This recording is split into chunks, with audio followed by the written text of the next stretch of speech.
Alright, good afternoon. So, on a rainy Friday dito sa Forma Bike Point. So, buti meron tayong mga pumapasyal.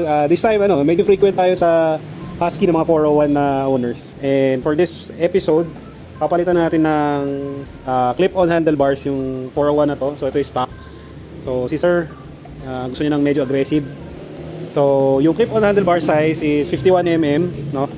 So, 51mm. And, siya, undermount siya dito sa top clamp. So, yan, binabaklas ni Ronel ngayon yung top clamp nitong 401. So, yan, importante sapinan mo yung main bolt ng top clamp mo para iwas gasgas. So, mostly nabaklas na namin yung mga kailangan. Itong mga grips, itong main handlebar. So, check lang natin sa pagkabit natin mamaya nitong itong clip-ons. So, ito, dinajack natin yung 401 kasi kahit maluwag na itong mga bolts na to, need pa rin natin i-jack ng konti para mag-lift yung bike kasi yung forks mo nakapwersa ngayon, weight. I-lift natin sa jack para lang maangat natin. Hindi masyadong stressed yung sa clamp. Yung top clamp nakakabit sa speedometer. So, luwagan lang din natin ito.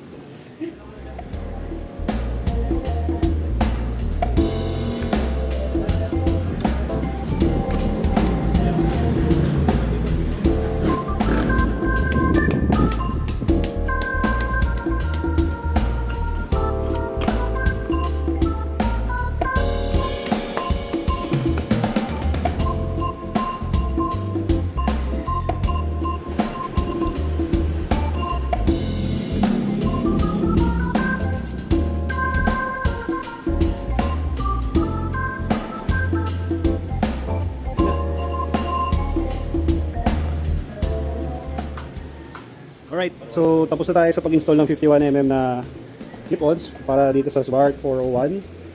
So final lang, checking lang ng mga bolts, yung sa brake, switch. So sa pag-convert nito, consider nyo lang may mga rerouting kayong gagawin sa cable management nyo, sa clutch. And kailangan din namin mag-rebleed ng front brakes.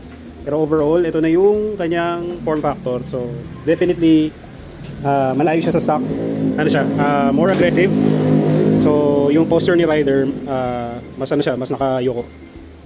So, linis din tignan. Tinanggal din pala namin yung top box bracket. Yan, mas malinis siya tignan ngayon. Again, maraming salamat, 23 Moto, paring Keith.